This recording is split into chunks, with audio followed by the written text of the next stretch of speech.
नमस्ते बच्चों। पहले के वीडियो में हमने एक बूंद कविता का पहला काव्यांश और कवि परिचय पढ़ा था। अब हम कविता का अगला काव्यांश पढ़ेंगे।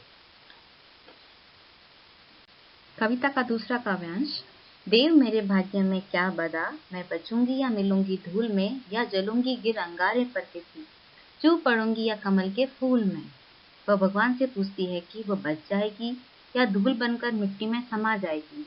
वह पूछती है कि वह अंगारे में पड़कर जल जाएगी या कमल के फूल के दलों पर गिरकर अपना स्थान ग्रहण करेगी। इस तरह की सोच उसके मन में टपकते हुए या गिरते हुए आ रही थी।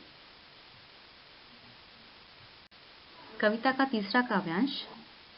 बह गई उस काल एक ऐसी हवा, वह समुद्र और आई अनमनी। एक सुंदर सीप का मुंह था खुला, वह उसी में जा पड़ी मोती बनी। पानी की बूंद ऐसा सोच ही रही थी कि उस समय एक ऐसी हवा चलने लगी या बहने लगी जिससे वो समुद्र में जा गिरी तथा एक सीप का मुंह खुला था, उसमें जा गिरी और मोती बन गई। इस कविता का अंतिम काव्यांश।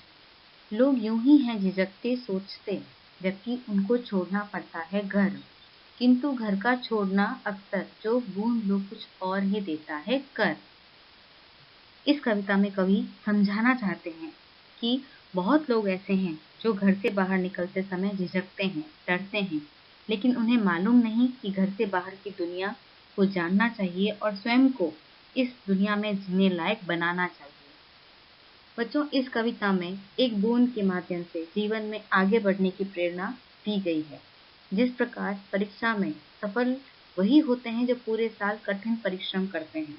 परिश्रम के दौरान उनके सामने अनेक बाधाएं भी आती है, लेकिन वे उन बाधाओं को पार करते हैं और अपने जीवन में सफलता को हासिल करते हैं। जो बच्चे डर जाते हैं और इन बाधाओं का सामना नहीं कर पाते हैं, वे असफलता हासिल करते हैं। तो बच्चों, हमेशा सफल इंसान वही होता है जो अनेक प्रकार की बाधाओं को उनका सामना करना सीखे।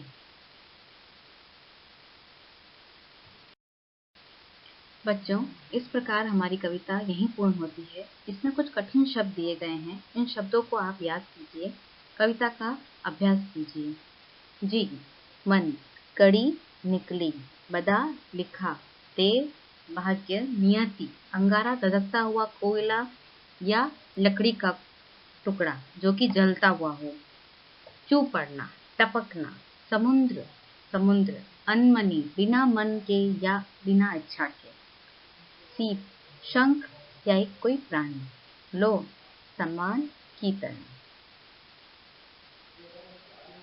तो बच्चों, इस कविता को आप याद कीजिए और इसे कविता या गाने की तरह गुनगुनाने का अभ्यास कीजिए।